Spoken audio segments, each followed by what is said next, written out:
Hello everybody and welcome to snowy New Hampshire. We just had a really, I want to say big snowstorm, but I would say medium snowstorm. And welcome to my channel. My name is Emily. I'm an Olympus, I'm a featured Olympus pro photographer. I post video every Sundays about gear, tips and tricks for photography. If you guys have any requests, any comments, don't hesitate, browse my channel, take a look at a couple of videos, post a comment, let me know what you want to see, and I'm happy to tailor the next video to your needs, so please don't hesitate. So in one of my last videos, I give you some winter photography tips about how to dress up and be ready in the field, and also to prep your gear correctly. If you haven't seen my first video on how to dress up and prep your gear, I'm going to put the link right under, so feel free to go and take a look. Today, I'm taking you in the woods of snowy New Hampshire, in the field, and I'm going to give you a few tips about how to compose your photo, what to look for, what to be careful for, and also a few tips about how to shoot in this element, in this wet, very, very bright element.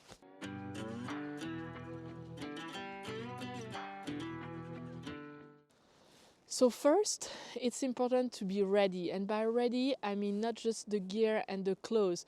You need to actually know when there will be a winter event, right? So for this, I recommend checking your phone and getting some alerts from your favorite weather channel. On my phone, I use a couple of apps for weather. The one that I use most of the time is just the basic weather app, and it's basically giving me, you know, the weather alert, it's giving me the temperatures, all the information that I need to know, the amount of snow, when it's going to start, and I like to check the hour by hour, so I know, you know, if there's going to be a break, when it will be a good time to go out and prep for it. And especially I don't want to be waiting the whole day thinking I don't know when the snow is going to stop. So I know the day before, this is about the time that I should be ready to get out, and I have time to organize my schedule. So it's all about organization, really. And that's why I have those apps, and I keep current on the weather. Another app that I like is Weather Underground. It's also very accurate, very, very similar to the first app. Sometimes you can see that the weather information might be a little bit different than the other app. You know, check which one works better for your area. But yes, it happens, right? Sometimes you get different weather forecasts depending on who you are checking. That's just how it is. Weather is not an easy science. And the last app I would recommend is called Radar Scope. I use it mostly for, you know, storms that will produce hail and weather in the summer. Not so much for this type of weather, but it's a good app to have. It's packed with features, and if you learn how to use it, then you can really get some good result when you go out and be more prepared. But this one, you have to pay for it if you want specific features.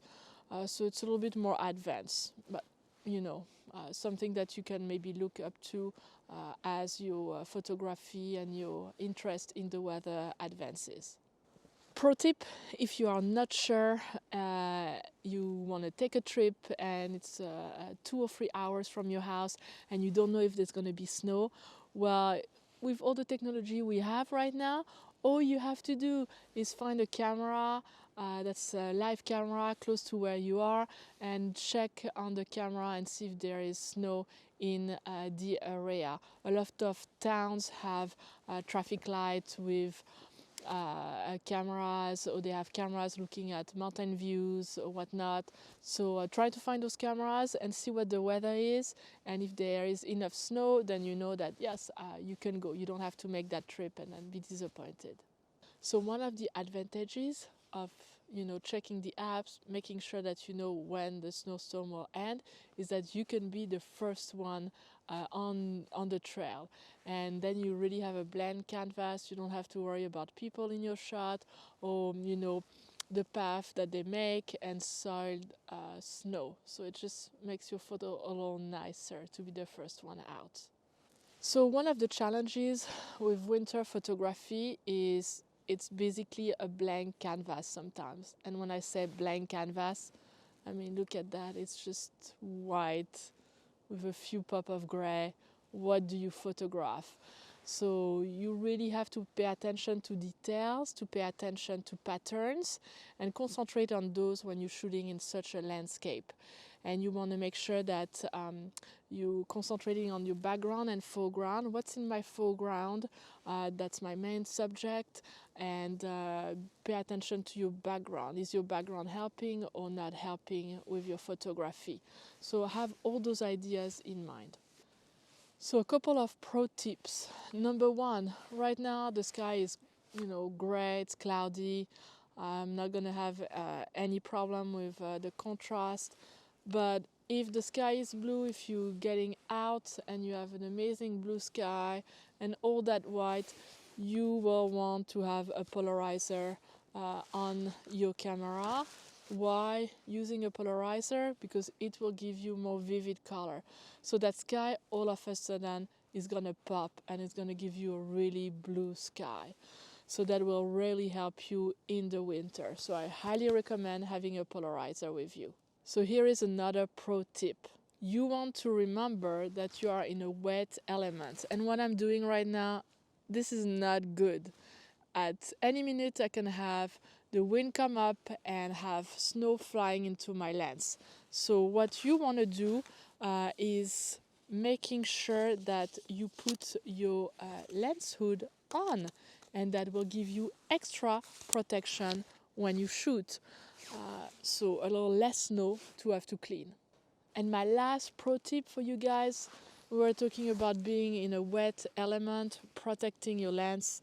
So my Olympus cameras are weather sealed.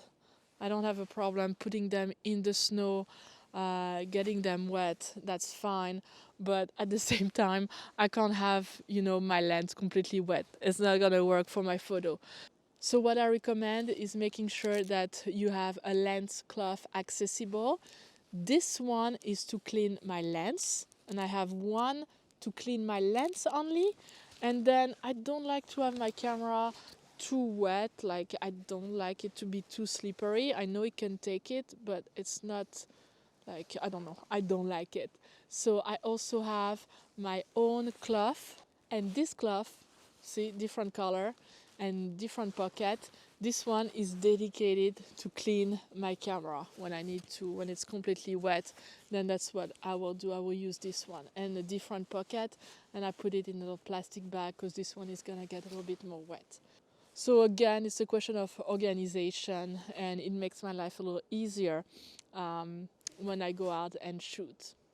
So today I'm here with the 12 to 100 millimeter lens. I love this. It's very compact and it's great lens to have with you. And I'm going to try to isolate a subject in this white canvas.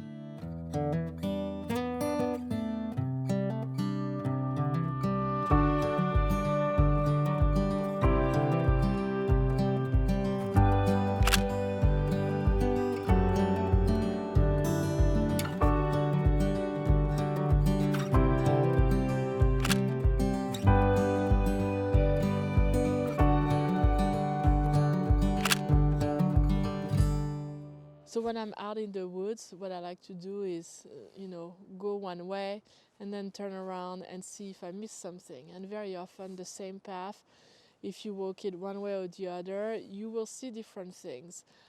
So don't be discouraged if after, half of your walk, you're like, I have 0 photos. Just concentrate, turn around and look at the path in a different way. You will always find something interesting to shoot. So talking about a wide canvas, that's one thing that you have to consider when you're shooting. You are shooting something that's completely white, but your camera is not designed to shoot something that's completely white.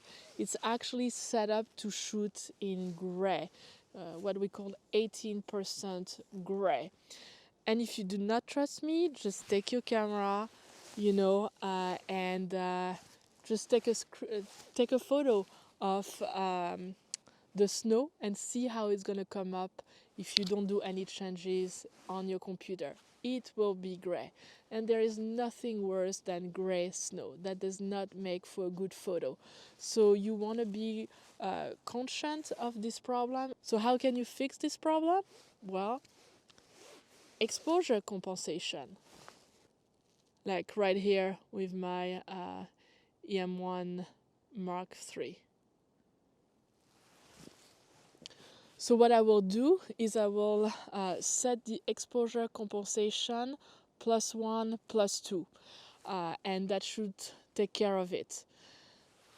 Yes, I could do it outside of the camera on my computer, but why spend more time fixing issue on my computer when I can fix the issue in camera, right in the field? So make sure that you're taking the time to set your exposure compensation to +1 or +2 so that you will have white snow. You might hear people referring to as exposing to the right, so +1 to the right, +2 to the right. And that will give you the best result for winter photography when you shoot like this in the snow. I also like to, in that type of weather, to find patterns, especially with the ice. If you have some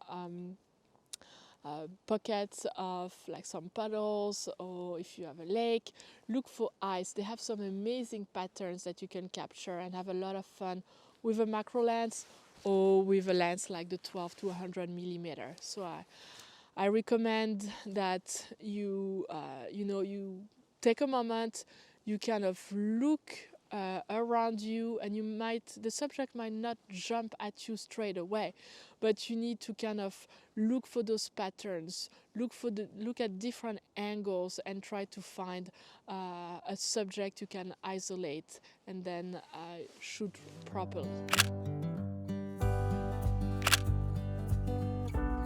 So I hope this video was informative and you guys got a lot of like fun tips, and you are ready to go outside and shoot in the snow. I cannot wait to see what you're gonna get, so make sure that you tag me. That's my Instagram account right there. So just let me know what you guys are shooting, and until next week, have a great time. Bye guys.